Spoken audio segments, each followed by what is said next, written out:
Hello, magandang araw mga kabarya. Welcome back to OMG TV channel.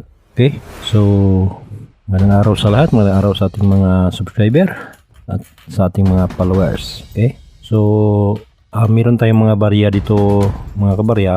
Kung makikita nyo, ito ay mga common na barya. Since na ibang taon na ngayon, 2026, so posible na i-update na naman natin ang mga presyo nito kasi iba ang presyo sa 2026 kaysa doon sa 2025. So since na mga common itong hawak natin ng mga barya, so alamin natin ang mga presyuhan ng mga common na barya.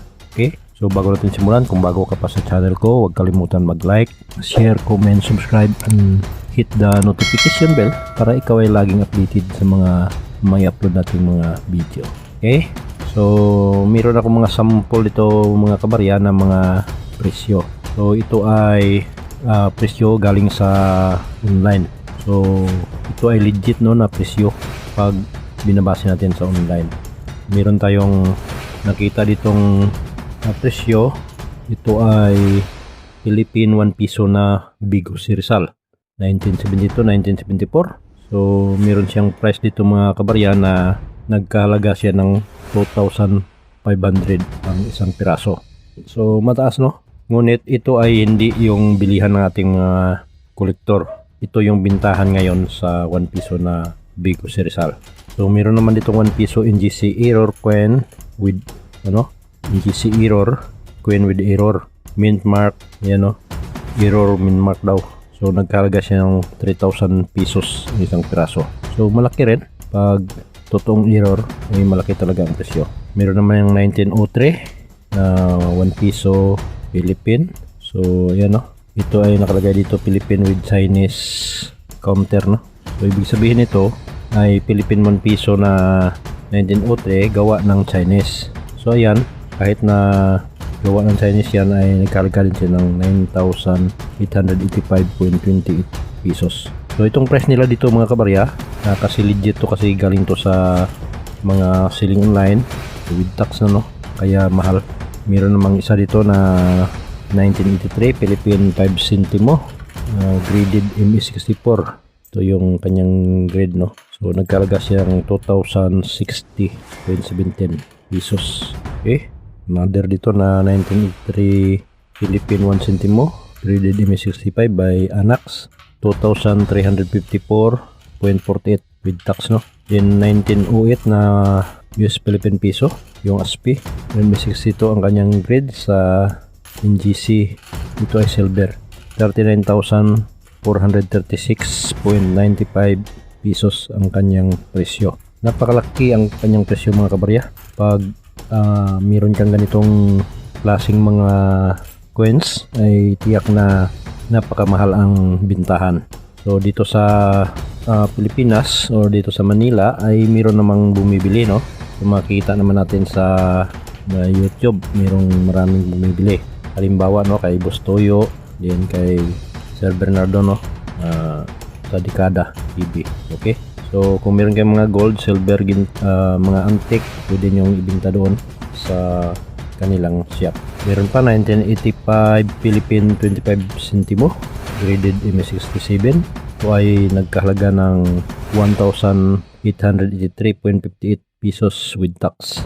Another US Philippines silver 1 piso crown 1908. Ito ay 2,821.84 ang kanyang presyo. Merong error coin 1 piso 2004, 1,800 din ang presyo. Okay, so marami pa dito mga kabarya yung ating pwede maibigay ng mga presyo. Kahit na ito ay common, ay nagkahalaga din. Merong 1933 na Philippine coins. So may halaga siya dito na 3,236.80 1 centavo na Philippine coins. Okay, at ito ay yung BSP na error coins 1 piso 2004, 1,800 ang kanyang price. Meron naman 1913 na Philippine 1 centavo. So ASP na 1 centavo, 2,942.51 ang kanyang price. Then 1944 na Philippine 10 centavos silver. Ito ay isang piraso is 468.15 kanyang price. Another na 1966 na Philippine 25 centavo coin, 249 yung kanyang price. So yan yung Lidi 25 centavo, no? So 1966 ay bumuno, hindi yan silver ka, pero meron na rin siyang halaga. Meron naman ditong different 5 piso coin from Philippine 1017 ang kanyang price. So merong Philippine 1927 1 centavo coin 587 at 1960 na Philippine 10 centavo 299 ang kanyang price.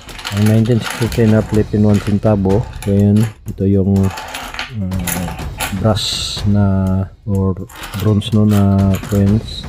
So 249 ang kanyang price at US Philippine 50 centavos na 1904 silver 4,704 ang kanyang price. So napakamahal mga kabarya, no, ng presyo nitong mga barya sa ngayon.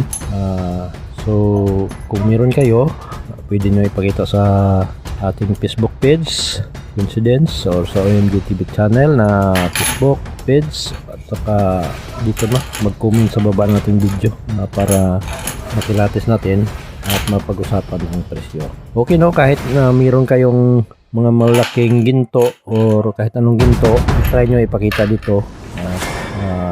Kung makayanan bilhin ay bibili natin, pero kung hindi naman, so ipasa ko kayo doon sa mga malaking buyer na bumibili ng mga ginto, antique at saka silver. So kahit ano, no, mga antique, yung mga sinaunang kagamitan, binibili nila yan.